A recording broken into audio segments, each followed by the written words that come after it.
Did you know the Misaka network, formed from the remaining 10,000 clones, actually has a huge secret?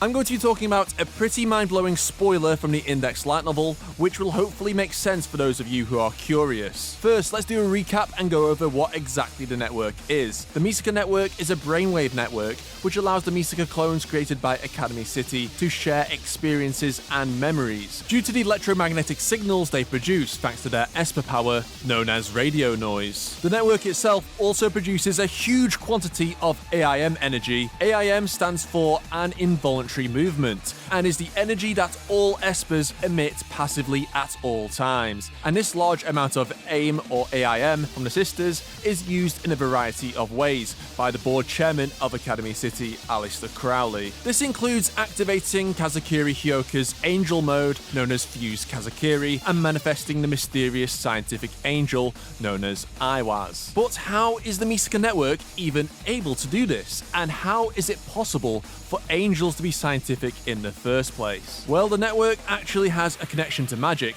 despite being scientific in nature, as magic and science are far more interconnected than what appears to be on the surface. Aleister Crowley himself was the greatest magician in history before defecting to the magic side, which is why some of the scientific methods utilized by Academy City involve magic side concepts such as angels. He even views Academy City as his own temple. Here's a good example. When Fused Kazakiri was activated during the Academy City invasion arc near the end of Index Season 2, Index noted what she saw looked very similar to a spell used by the legendary magic Cabal, known as the Golden Dawn, by forcing Telesma, the energy used by angels of the magic side, into a container represented by the human body. Index was trying to use her magical knowledge to explain what was going on in order to try and remove the virus inside Last Order's head, which was triggering this form of Kazakiri, meaning this is all related to the Misaka network. Index then contacts Misaka to learn what those AIM fields are, which I mentioned earlier,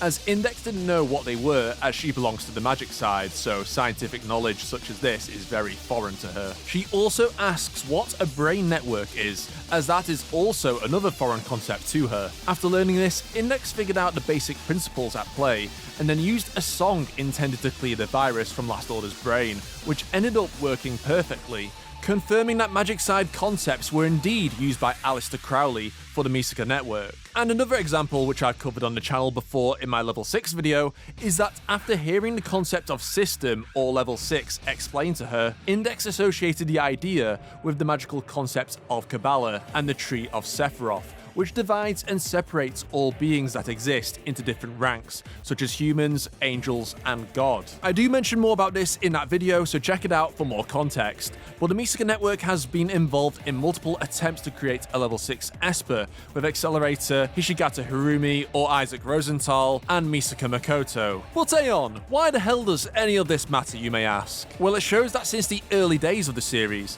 that several clues have been woven into the text of the Index light novel, that the Misaka network indeed has a connection to magic, or concepts involving magic, especially the Kabbalah and the Tree of Sephiroth, considering angels have a huge role in both the network and Kabbalah. Aiwaz even uses magic despite being a scientific angel, and is directly manifested into the current phase by the network. Am I saying something ridiculous like the Misaka network is made of magic now?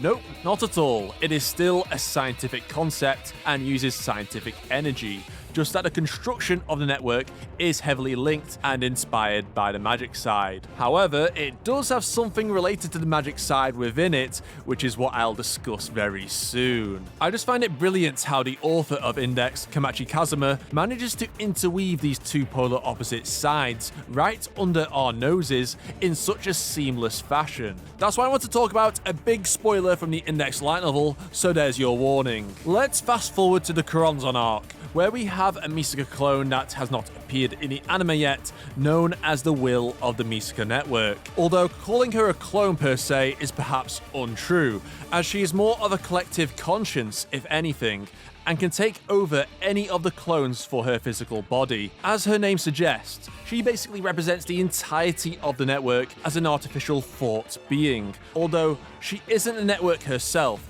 just formed of the collective thoughts and conscience of the clones that form the network. Hope that makes sense. Index definitely isn't the easiest series to understand, which is why I make videos about it in the first place. Now, apologies if it will confuse the hell out of you, because what I'm about to discuss are some of the most difficult magic side concepts to understand in the entire franchise. So I do recommend reading about the Kabbalah online, which might help you out, because honestly, I could devote an entire video specifically to it, and still not everyone will be able to get it, but I will try my very best. Accelerator made a contract with an artificial demon known as Clipper Puzzle 545, and she managed to contact the Will through Accelerator's body, as Accelerator is connected to the network via his electrode choker. Clipper is also the guide to the Tree of Qliphoth, which is the inverse of the Sephiroth tree I mentioned previously, but instead of ranking angels, humans, etc., it ranks demonic entities. After the Will showed Clipper something invisible which spread out from her,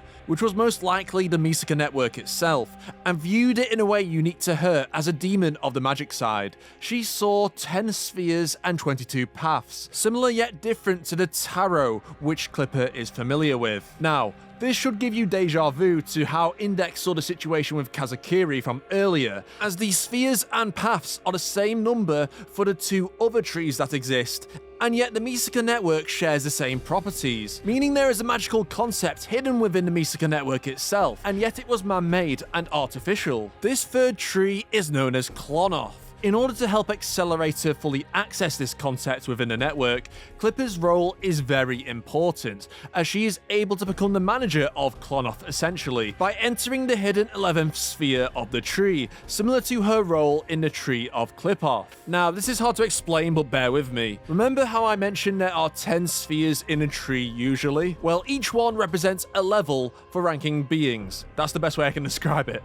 But there is a hidden 11th sphere located between the top 3 spheres of the tree. In the Tree of Sephiroth, this is known as Da'at, and actually unites all of the tree, meaning if you have access to the 11th sphere, you gain all of the knowledge of the entire tree, basically giving you magical knowledge on par with godlike entities. Clipper was therefore able to usurp this position on the Klonoth, because she is not actually tied down to any specific sphere on her native Qliphoth. By doing this, Accelerator was actually able to gain platinum wings, reminiscent of those that belong to Aiwaz, and with this newfound power, he was able to apply the Tree of Klonoth to the cosmos, using the macro to affect the micro. This shook the galaxy itself, and he was able to channel this power into a physical strike, which forced a demon's soul out of their body. Now, Accelerator's new form was pretty sick, and it harkens back to when Aiwaz saw Accelerator's black wings in the novel, saying that they belonged to the Aeon of Osiris,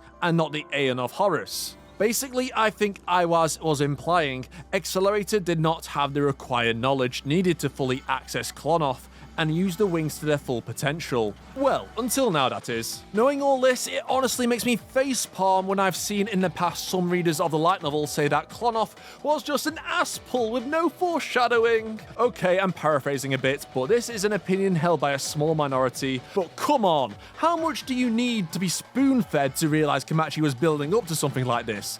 Like, how much evidence do you need that the Misaka network has been teased to have magic side links since Old Testament? And if you look at how the network is constructed, and it's linked to Aiwaz and scientific angels, it makes a lot of goddamn sense that it's molded off the trees, especially since Aleister Crowley masterminded the entire thing. Anyway, mini rant over. This video was actually voted for on my Patreon, link is in the description. So massive thanks to my patrons as always, and I'll see you all next time. Bye bye.